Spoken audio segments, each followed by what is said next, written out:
नमस्कार दोस्तों, welcome to RLGS study channel. So today will be discuss about of the Indian agriculture. यानी आज हम बात करेंगे भारतीय कृषि के बारे में, कुछ महत्वपूर्ण फैक्ट्स जानेंगे।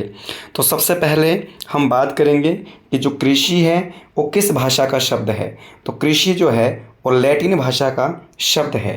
कृषि जो है वो लैटिन भाषा का शब्द है और कृषि में फसलों के उत्पादन के साथ साथ पशुपालन को भी शामिल किया जाता है। भारत की जो कृषि है, भारत की अर्थव्यवस्था को बढ़ाने में इसे प्राथमिक क्षेत्र में रखा जाता है, द्वितीय क्षेत्र में आपके उद्योगों को रखा जाता है और तृतीय क्षेत्र में सेवा यानी सर्विस को रखा जाता है।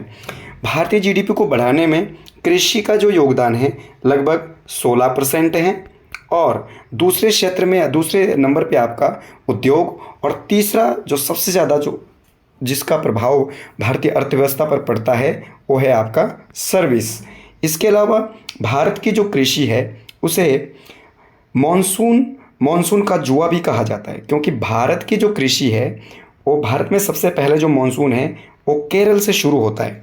भारत में जो मॉनसून आता है सबसे पहले केरल से शुरू होता है और केरल में सबसे पहले मॉनसूनी वर्षा होती है, क्योंकि भारत में लगातार अधिक वर्षा होने पर भी फसल ज़्यादा उत्पादन नहीं कर पाती और कम वर्षा होने पर भी फसल का क्या है अच्छा खासा उत्पादन नहीं हो पाता। इसलिए भारत के जो किसान हैं पूर्ण रूप से मॉनसून पर निर्भर करते हैं।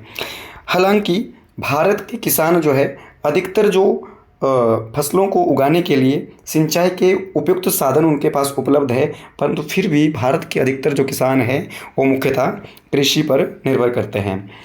भारत की जो जीडीपी है वर्ष 2024-25 में भारतीय कृषि का जो योगदान है, जैसे कि मैंने बताया कि 16% है। इसके अलावा लगभग भारत की 55% जो जनसंख्या है वो भारतीय कृषि पर निर्भर करते हैं, क्योंकि प्राचीन काल से चाहे वो विभिन्न प्रकार की सभ्यताएं थी, चाहे वो हड़प्पा सभ्यता हो, चाहे वो वैदिक सभ्यता हो, चाहे वो किसी भी प्रकार की सभ्यता हो, कृषि प्राचीन काल से ही लोगों की आय का प्रमुख साधन रहा है। तो आज भी लगभग 55% जो जनसंख्या है वो कृषि पर निर्भर करती है। कृषि को विकसित करने के लिए प्रमुख जो क्षेत्र है वो इसके अंतर्गत आते हैं, जैसे फसलें, विभिन्न फसलों का इस उत्पादन कृषि के अंदर किया जाता है। कृषि को बढ़ाने के लिए फसलों का महत्वपूर्ण योगदान रहता है। लगभग 56% जो योगदान है वो आपका फसल के द्वारा, और पशुधन जो है, अगर हम पशुधन की बात करें तो कृषि को डेवलप करने के लिए ये जो है 30% योगदान देता है। मत्स्य उत्पादन ये भी एक कृषि के क्षेत्र के अधीन आता है। लगभग 60% जो है कृषि योगदान कृषि को विकसित करने में योगदान देता है। उसी तरीके से वन यानी वानिक जो है वो भी लगभग 7% जो आपका 7% जो योगदान है वन जो है वो कृषि को विकसित करने में महत्वपूर्ण योगदान देते हैं। अगर हम बात करें 2024-25 में कृषि क्षेत्र में या कृषि में वार्षिक वृद्धि करने वाले राज्यों की, तो उसमें पहला स्थान आंध्र प्रदेश का होगा।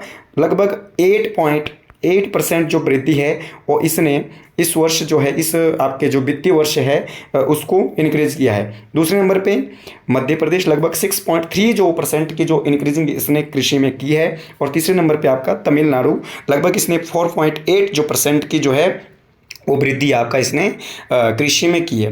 तो इस तरीके की महत्वपूर्ण जो जानकारियों को पाने के लिए आप यूट्यूब मेरे चैनल को सब्सक्राइब करेंगे और आपका जो है इसे लाइक और शेयर करें, ताकि इस तरीके से एग्ज़ाम से जुड़ी जो जानकारियां हैं, एग्ज़ाम से जुड़े जो आपके इम्पोर्टेंट पॉइंट है उनको मैं आप लोगों तक पहुंचा सकूं। धन्यवाद, थैंक यू सो मच।